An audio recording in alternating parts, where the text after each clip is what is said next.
Hello there, everyone. Yes, good afternoon. We are on. All right. Happy Friday. Where has my little dog gone? I think the earthquake scared him away. That was crazy town. All right. Let me share my screen, get to it so we can all go about our weekends and things. All right. Hope everyone had a good day. Um, Not crazy, nothing new under the sun today, really, in terms of the commodities boom. We've been looking at this. Let's put a recap here. All right, so today, gold, industrials, and large cap growth charge higher while bonds decline. That was the story of the day. No biases. That is what happened today. Gold went to new all-time highs, and this week we'll do a larger recap. The week experienced and was characterized a 9 to 10% move in silver and volatility. So typically not great signs there in terms of you typically want people to just keep buying Nvidia, for example, for this move to push higher. Instead, they're buying silver, and volatility did rise about 10%. It looks like we, as I thought before, we're going to base for a little bit, but we're under 2% away from new all-time S&P highs. So don't want to be, aggressively short. And then Bitcoin down 8% this week, the biggest short, of course, because yours truly got in this week. But we'll look at these charts.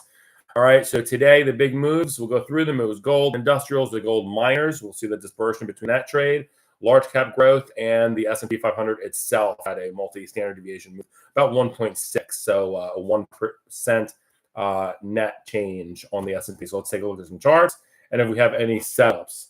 So this gold story being kind of painful here. It's super overextended. Here, let me lower my screen, put this up.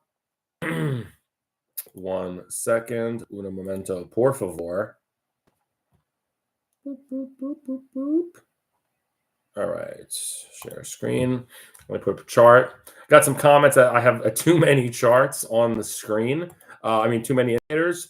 You can basically look at the moving averages, what I'm going to talk to, and the indicators here. So here's a larger look on the S&P 500. We put in that top last week at 525. We'll round up here in SPY. And now we're basing right here with that 21 exponential moving average.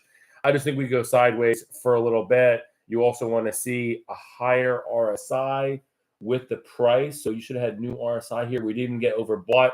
Don't love that. Kind of a bearish divergence. Tells me I don't want to buy, 530 strike calls expiring Monday. I don't think we're in that type of environment right now. Also be on the lookout in terms of macro events. You got JP Morgan kicking off earnings, I believe Thursday afternoon it is. So you're going to get catalysts in the market here for increased volatility. VIX is already, I think, the second best long of the week. But let's go through the charts here. All about gold today, this week, new all-time highs. Yeah, so some traders, you could have bought this breakout. This was last week when the S&P put a high in. So it seems that traders potentially got out of the S&P and started to buy gold. And this thing went from 204 all the way to 215, which is just parabolic move for gold. It's been overbought actually since March 4th at 196. I'm not playing in it here. It looks good, obviously. This thing's been having strong institutional buyers as well since about February 14th.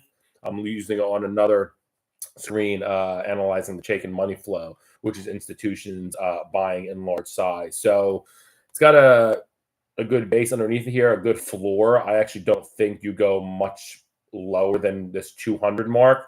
If that were to happen, then I would like to participate, but I'm not going to engage with this right here. To be honest with you, I'm going to wait for this to come to me. This probably needs like 3 weeks, I would say, in case if I want to get on the long side. But I'm not going to play with that right here. All right, next on me list, let me say, XLI Industrials. This one, a big move higher today. Let's see how this looks. Caterpillar, a lot of those firms hitting, I think, all-time highs and such. They're integrating AI too. This hit a new high yesterday. Great move today of 1.4. Nice follow through. I'd like to play around 123. This looks a little bit rich for me, and I would still like that 127 target. But I would give this one 2 weeks, and then I would potentially hop in here. Trading is a lot of waiting. You're not trying to overtrade and get in and out of positions and pay commissions. Not worth it. GDX. So now you'll get a little bit of dispersion of gold, what it did today versus gold miners. So the gold miner is ripping 3.2%. This is now overbought. As you look in the RSI here, this blue line, that blue shading means it's overbought, having a little bit significant upside. Can it persist? Sure. But I don't typically love to play here. Yeah, I'm looking at the chart here. I'm looking for a return as well to the 21 exponential moving average, which was around.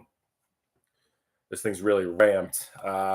This is very similar to gold, obviously, in the correlation. I want to give this about 3 weeks or so, and I would love an entry around 30.5. It doesn't. I don't know if you're going to get that. You'd really need to see some of this exuberance leave. But the metals have been very attractive to folks. A lot of people loving gold right now. Bitcoin, not very close, but near all-time highs. S&P all-time highs. Gold all-time highs. People have some cash. Perhaps the market is telling us something else as well, but you got a lot of assets hitting all-time highs. Not all of them. SCHG, this had a big gainer today. This is large cap growth. So, your Apples, your Nvidias, Microsofts, etc. Let me look for a setup. I track a similar ETF like this. I like this. There has been less institutional buying. I don't love this tagging of the 50 RSI, but it has bounced right off it like a trampoline. It shows me that it's still a superstar profile. I would probably like to engage with the gauge with this one, participate probably around 92. So maybe like just a tad lower. When I see the VIX, one of the greatest gainers in the week, tells me that people aren't flocking to buy stocks right now. So let the shot come to you. You know what I mean? You don't have to force it. This also looks like it's still an uptrend. You see this 200 bar moving average going higher. Everything looks good. You just might have a little bit of a basing here. Trees don't grow to the sky. So you just gotta, but I do like this, and I didn't do any trades today. And I'll let you know if anything I like for Monday, but to me, the market's a little bit sideways. I don't think it's going to chase higher immediately. I don't think it's also going to sell off aggressively. So I'm happy with the positions I have. That was large cap growth. And then S&P 500, similar to this, SPLG, very similar. This is the S&P 500 essentially. We kind of looked at this already. Let me see here. Yeah, I would like to participate in this specific ETF. It had an outsized move today, up 1%.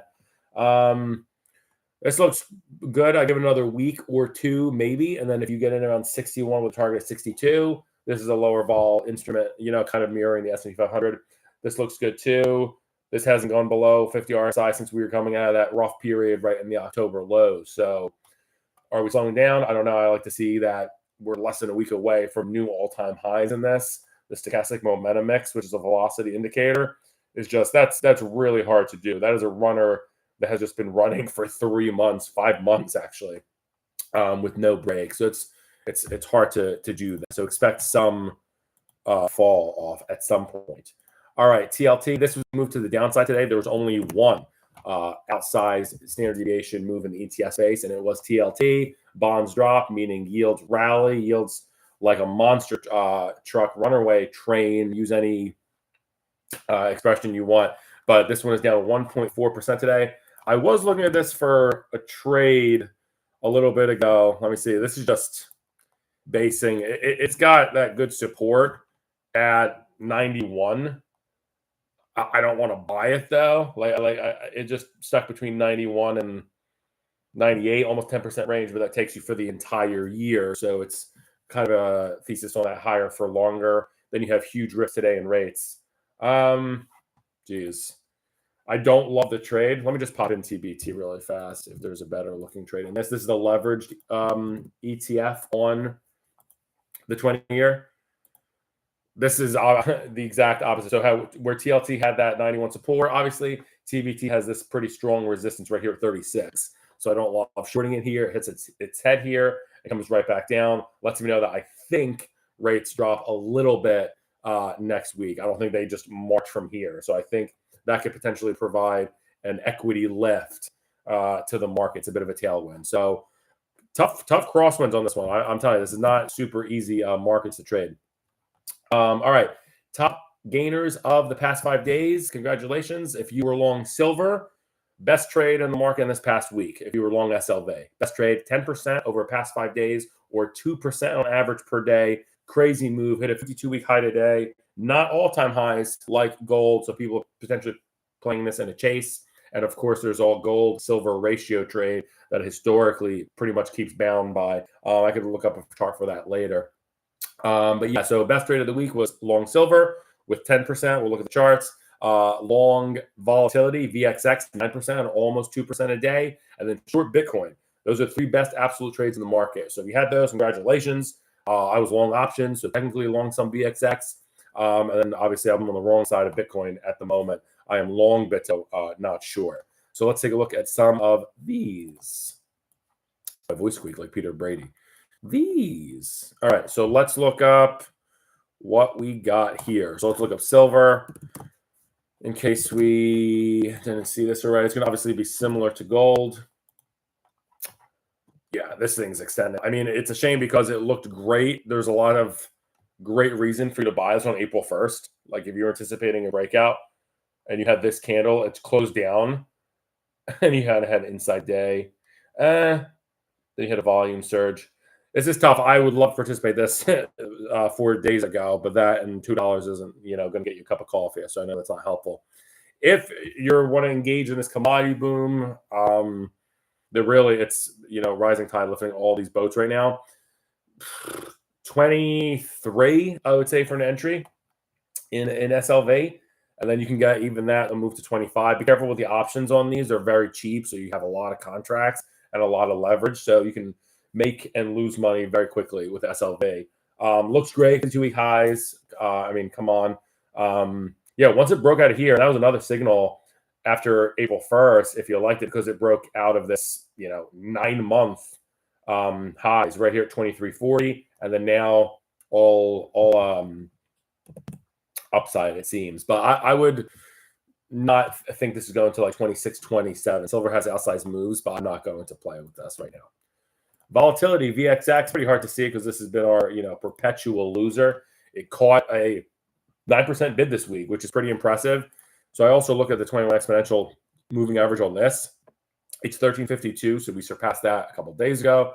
And now we're hitting 1424. Upper Bollinger Band is right around 1496, which is, 70 cents.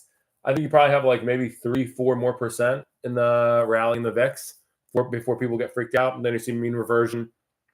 And then we probably go a little bit more upside in the market, which would be a decline in VXX. GDX, we already did this. I'm not looking at that again. Uranium. So I am short on this. Like I said, this is price for mass loss. Just not good timing with this one. It has had, so that was the higher close. Then we closed lower here today. Today, up 1%, unfortunately for me. Commodities are really, as I said, the story.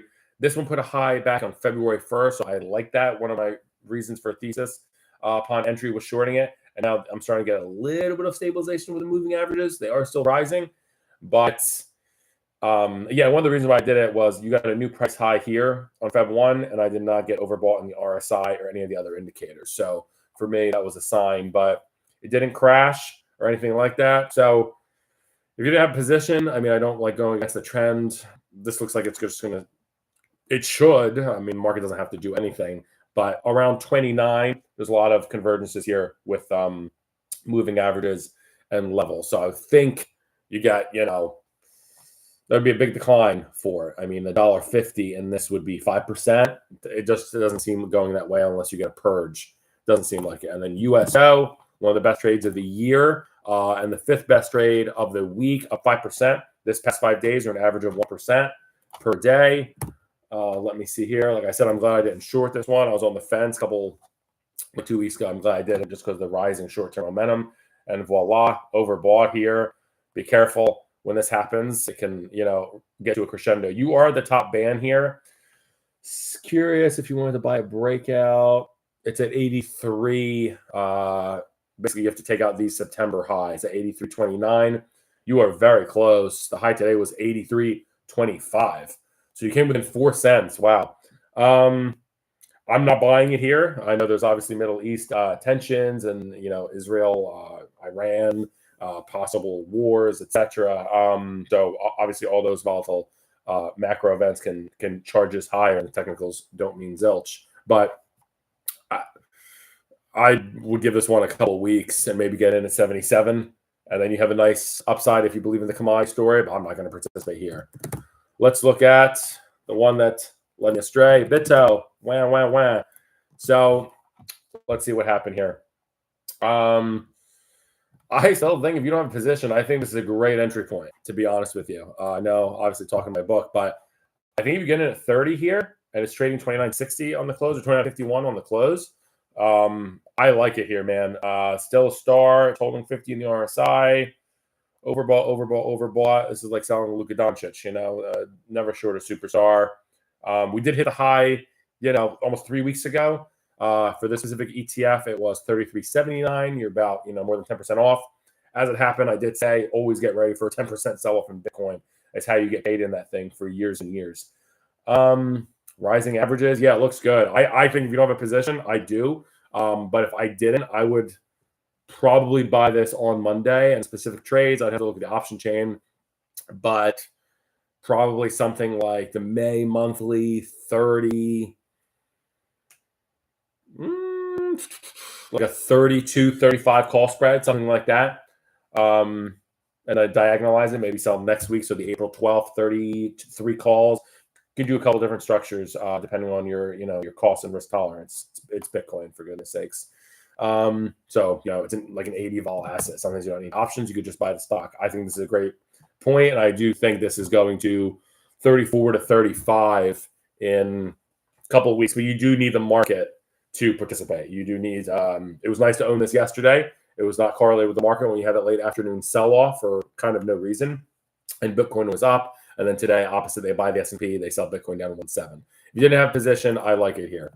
ARKG, the second biggest loser this week, down 7%. This is very correlated with biotechs, the XBI or IBB. This is the Kathy Wood ARKG Genomic Fund. I actually had a note in my pad to try and short this very soon, like today. I'm long XBI, so it would be a pairs trade, so it becomes a little bit of a different dynamic. I don't like things right here. We look at breakouts and breakdowns. I think it's got support right around this 26 line. So you might bend a little bit, but I don't love the trade. I wouldn't do anything, just highlighting the second biggest loser this week. And of course, this is long duration, non-profitable, tech, genomic field. So when you have a rising rate story, it hurts stocks like these. Let's look at XRT. Full disclosure, I'm long Abercrombie and Fitch. Did not have a great week. The retail ETF down 5.5% this week, or almost 1% a day. Pretty significant for that space. This has gone all the way to the lower Bollinger Band. Typically does not do this. This has been a really winning space since the lows.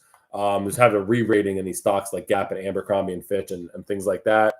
I would give this one time to settle, though. I think in terms of price, it's a good entry, but there could be more fallback. This could slip as low as 73, and in options that really count. So I don't think it breaks down below this, which is the December highs. But I don't think you have to enter the position right here, right now. And then only 2 to go. Solar ETF, TAN, the fourth biggest loser in the market this week, down 4.5%.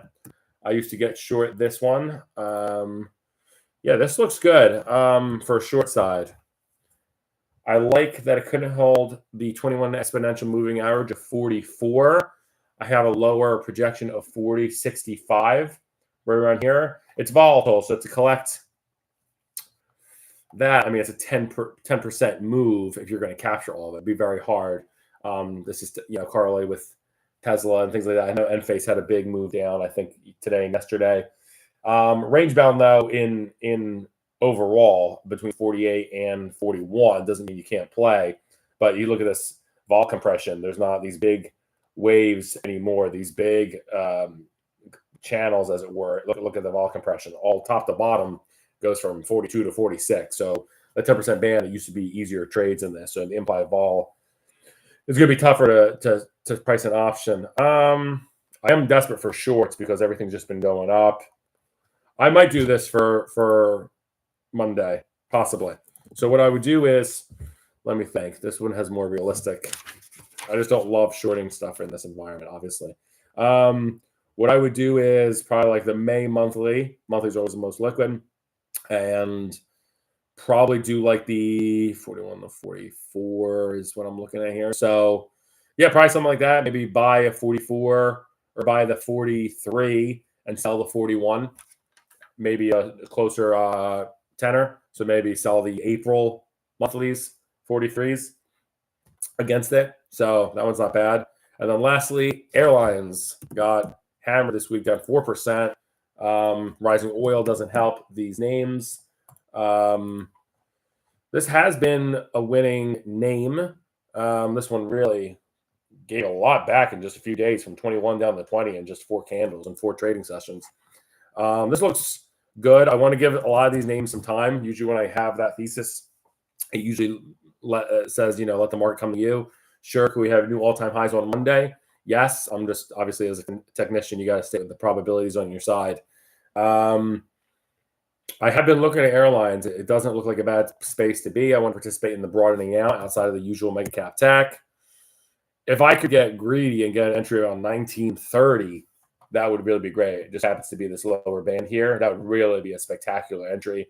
Doesn't mean you can't go lower to 1880 and you have some decay in your option spreads. But I would love to participate around 1930. Should that happen on a bloody day? It was up today, 0.75%. I'm talking on the week. It was the 5th biggest loser. Yeah, that would be a good one, and similar in terms of upside. But I think this is going to take a little bit of time. I don't want to buy this for like 2 or 3 weeks. So the most excited out of all the trades is short tan, if I had to pick one. But if I do a trade on that, I'll speak to it Monday. Yeah, and just so best trades of the week. If you had long silver, long volatility, short Bitcoin, congratulations. Those were the 3 best trades of the week. And yeah, you can expect videos from me 2 to 3 times a week. You're going to try and do 3 times a week, and the idea is to go live right at 4:15, right after I prep this doc, and I see what triggers are possible there. All right, thank you very much. Always good sharing insights, and hopefully join me at 4:15. Would love to answer questions, and people give real charts to look up. I tell you what looks good or what options trade would be good for that specific thing, etc. Yada yada yada. All right, that's it. Bye-bye, y'all.